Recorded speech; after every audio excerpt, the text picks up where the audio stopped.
हूँ सऊदी अरब के 2 latest update हैं जो कि मैं आप लोगों के साथ शेयर करने वाला हूँ। एक अच्छा अपडेट है और हो सकता है कि बहुत जल्द जो है फ़्लाइट चालू हो जाएगी। ये ख़बर पूरी क्या है मैं आप लोगों के साथ शेयर करने वाला हूँ और साथ में जद्दा, कोज़िकोड, लखनऊ वालों के लिए अपडेट आया हुआ है, वो भी मैं आप लोगों के साथ शेयर करूँगा। एयर इंडिया एक्सप्रेस ने जो है बाकायदा ट्वीट किया है 53 मिनट पहले, उसका स्क्रीनशॉट भी आप लोगों के साथ शेयर कर दूंगा। उससे पहले एक छोटी सी बहुत प्यारी सी हदीस जो मैं आप लोगों के साथ शेयर करता चलूँ, वो ये कि नबी करीम सल्लल्लाहु अलैहि वसल्लम ने इरशाद फरमाया, वज़ू गुज़िश्ता गुनाहों का कफ़ारा बन जाता है और नमाज इनामात का सबब बनती है। ये हदीस रवायत है मुस्नद अहमद में, बाब हज़रत अबू अमामा सदी बिन अजलान इब्न उमर बिन वहब अहली रज़ियल्लाहु तआला अन्हु की मरवियात हैं। ठीक है ना, ये आप देख सकते हैं, इसका स्क्रीनशॉट इंशाल्लाह मैं आप लोगों को दे दूंगा वीडियो की शुरुआत में, तो आप लोग देख सकेंगे।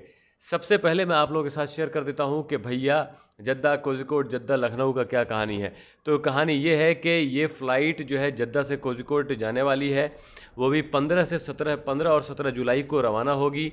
ठीक है ना, तो जद्दा से कोझिकोड फ़्लाइट नंबर IX 1398 11 बजे सुबह में ये उड़ान भरेगी और पहुंचेगी 19:20 यानी शाम में 7:20 पर।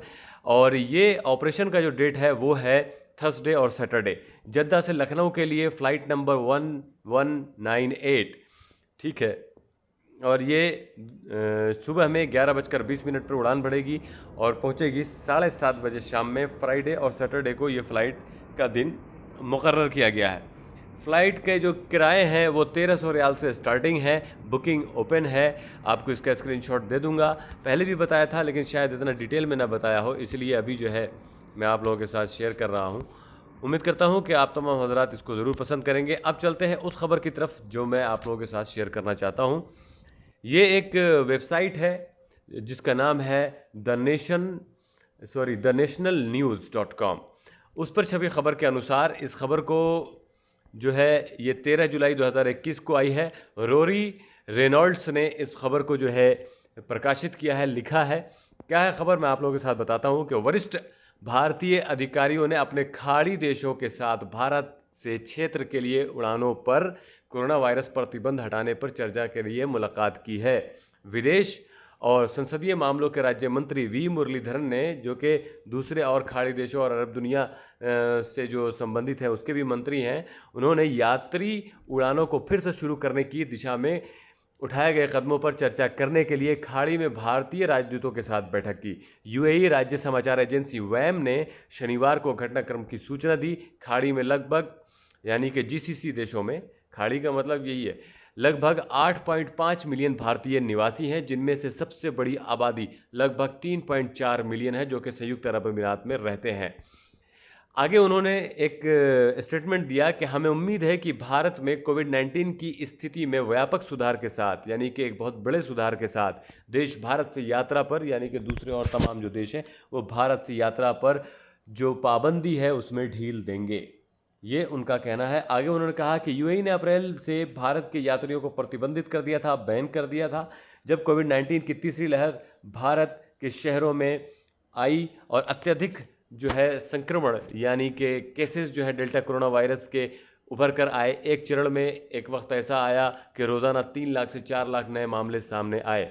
ये तब से गिरकर एक दिन में अब जो है लगभग 40,000 नए मामले आ गया है, जिसमें अब लाखों लोगों का पर डे जो है टेस्ट होता है, इंस्पेक्शंस हो रहा है, चेकिंग हो रही है। विदेश मंत्रालय के एक प्रतिनिधि अरिंदम बागची ने कहा, उस बैठक में हमारे राजदूतों से अनुरोध किया गया था कि वे अपने मेज़बान देशों के साथ भारत के साथ उड़ानें फिर से शुरू करने का मुद्दा उठाएं। हमें उम्मीद है कि भारत में कोविड-19 की स्थिति में बहुत अच्छा सुधार के साथ दूसरे देश भारत से यात्रा पर प्रतिबंधों में ढील देंगे, यानी कि जो पाबंदी लगाई गई है उसमें ढील देंगे। श्री बागची ने कहा कि भारत के विदेश मंत्री डॉक्टर सुब्रमण्यम जयशंकर ने इटली में हाल ही में G20 मंत्री स्तरीय बैठक के इतर उच्च पदाधिकारी सऊदी अधिकारियों के साथ द्विपक्षीय बैठक के दौरान इस मुद्दे को उठाया। उन्होंने कहा कि विदेश सचिव हर्षवर्धन श्रृंगला ने छात्रों और पेशेवरों, यानी कि जो काम करने वाले लोग हैं, उनकी यात्रा और गतिशीलता को नॉर्मलाइज करने के साथ साथ परिवार को दोबारा मिलाने के लिए सक्षम करने का मुद्दा उठाया है। यानी कि दोबारा से जो लोग, जो परिवार अभी अभी अलग अलग देशों में है या लोग अपने परिवारों से नहीं मिल सके हैं, वो दोबारा से मिल सके, इस मामले पर उन्होंने मुद्दा उठाया है। कब? जब वो G20 का मीटिंग था। उन्होंने कहा कि विदेश सचिव हर्षवर्धन श्रीलंका ने, हाँ ये हो गया। उसके बाद उन्होंने कहा कि श्री बागची ने कहा, हम सक्रिय रूप से उन भारतीयों की मदद करने की कोशिश कर रहे हैं जिन्हें दुनिया भर के विभिन्न देशों की यात्रा करने की आवश्यकता है। तो ये आप समझ लें कि मैंने एक बार एक बंदे को ट्वीट में बोला था, वो बोला था कि हमारी सरकार कुछ सोच ही नहीं रही हमारे बारे में और ऐसा और वैसा। तो मैंने उसको बोला था कि भाई ऐसा नहीं है, सरकार चलाना और सरकार में बैठ करके हर एक मुद्दे पर और वो भी डिटेल में काम करना और फिर उसको एग्जीक्यूट करना बहुत मुश्किल होता है, कहना बहुत आसान है। तो वही वो बोल रहे हैं कि जिन्हें दुनिया भर के विभिन्न देशों की यात्रा करने की आवश्यकता है, भारत से यात्रियों को यूएई की यात्रा करने पर प्रतिबंध लगा दिया गया था, जिसमें कुछ छूट है, जिनमें गोल्डन वीज़ा धारक और राजनयिक कर्मी शामिल हैं। राजनयिक मतलब डिप्लोमेट, याद रखिएगा। आने पर उन्हें 10 दिन के लिए क्वारंटाइन करना होगा। और जबकि यूएई की तरफ से अब भी भारत पर पाबंदी लगी हुई है। यूएई के अधिकारियों और एयरलाइंस ने कहा कि भारत सहित कई देशों के लिए यात्रा प्रतिबंधों की समीक्षा की जानी है, यानी कि मीटिंग की जानी है, जिसमें 15 जुलाई की समय सीमा फिक्स है। हालांकि प्रतिबंधों को बढ़ाया जा सकता है, जैसा कि अप्रैल के अंत से हर मीटिंग में होता है। श्री बागची ने कहा कि महामारी से निपटना और यात्रा पर पाबंदी हटाना भारत सरकार की सर्वोच्च प्राथमिकता है, यानी कि सबसे पहली इंपॉर्टेंस है। हमने इस संबंध में कुछ प्रारंभिक कदम देखे हैं। उन्होंने एक पूर्व ब्रीफिंग में कहा, यानी पहली ब्रीफिंग में कहा, सरकार इस मुद्दे को प्राथमिकता देना जारी रखेगी। इसके साथ साथ उन लोगों के लिए जो कि अगर टिकट बुक कर रहे हैं यूएई के लिए, तो उन लोगों के लिए बड़ा अपडेट है, वो ये कि हफ्ते के आखिर में कई एयरलाइनों की वेबसाइट ने 15 जुलाई की मीटिंग की समय सीमा के एक दिन बाद, यानी कि 16 जुलाई के लिए टिकट बेचना शुरू कर दिया। लेकिन एजेंटों ने चेतावनी दी कि अरब अमीरात के अधिकारियों द्वारा अभी तक कोई निर्णय नहीं लिया गया, किसी तरह का फैसला नहीं लिया गया है। गुरुवार 15 जुलाई से उड़ानें भारतीय एयरलाइंस विस्तारा पर और शुक्रवार 16 से अमीरात और फ्लाई दुबई के साथ उपलब्ध हैं। हालांकि पाकिस्तान से आने वाली उड़ानें एयरलाइन वेबसाइटों पर सूचीबद्ध नहीं थीं। अमीरात 16 जुलाई से उपलब्ध श्रीलंका से उड़ानें दिखा रहा था, जबकि फ्लाई दुबई उन्हें 27 जुलाई से पेशकश कर रहा था।